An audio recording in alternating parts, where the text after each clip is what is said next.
শনিবার সকাল থেকে বাঘের ভয়ে কাঁপছে দক্ষিণ 24 পরগনার পাথর প্রতিমা।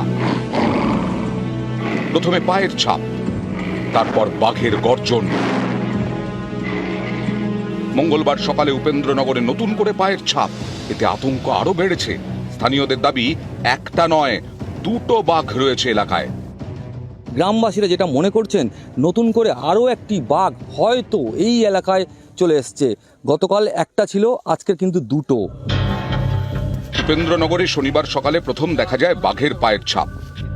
সেখানে পৌঁছন বন দফতরের কর্মীরা। জাল দিয়ে ঘেরা হয় এলাকা। নদীপথে শুরু হয় টহলদারি। বাঘ ধরতে ঠাকুরাইন নদী লাগোয়া জঙ্গলে দুটো আলাদা আলাদা জায়গায় পাতা হয় খাঁচা। টোপ হিসেবে রাখা হয় ছাগল। কিন্তু এই ফাঁদে পা দেয়নি বাঘমামা।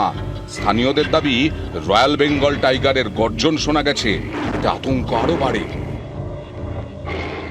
সূর্য ডুবলেই আমরা আর কেউ বেরোতে পারছি না, এমনভাবে আতঙ্কিত। আমাদের ফিশারি আছে, আমরা ওখানে যেতেও পারছি না। ভয়ে ফিশারিকে যেতে পারছি না, বাচ্চা কাচ্চা ভয় করছে, আমরা বেরোতে পারছি না ভয়ে।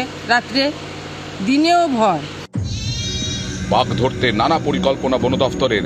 জাল ফেলা, খাঁচা পাতা সবই হয়েছে, তবু বাঘ ধরা যায়নি। এরই মধ্যে মঙ্গলবার সকালে নতুন করে পায়ের ছাপ, এতে আরো ভয় ছড়ায়। এলাকায় যান পাথর প্রতিমার তৃণমূল বিধায়ক সমীর জানা। কথা বলেন বন দফতরের আধিকারিকদের সঙ্গে। বেলা গড়াতেই বন দফতর জানায় বাঘ জঙ্গলে ফিরে গেছে।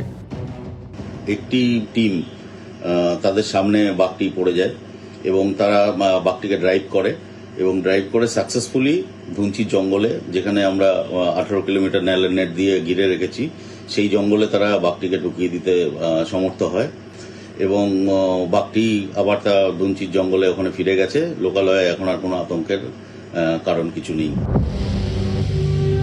বন দফতর বলেছে বাঘ জঙ্গলে ফিরে গেছে, কিন্তু তাতে ভয় কাটছে না পাথর প্রতিমার।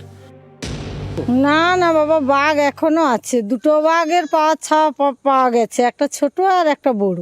পরে বন দপ্তর সব বলতেছে যে না, নেই, পালিয়েছে।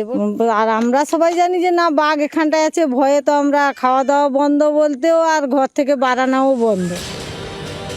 গত সপ্তাহে কুলতলির ভুবনেশ্বরী গ্রামেও ঢুকে পড়েছিল রয়্যাল বেঙ্গল টাইগার। 3 দিন পর নদী পেরিয়ে জঙ্গলে ফিরে যায়। গ্রামে স্বস্তি ফেরে। এবার জোড়া বাঘের আতঙ্ক পাথর প্রতিমায়। দক্ষিণ 24 পরগনা থেকে বিশ্বজিৎ হালদার এবং অর্পণ মণ্ডল, নিউজ 18 বাংলা।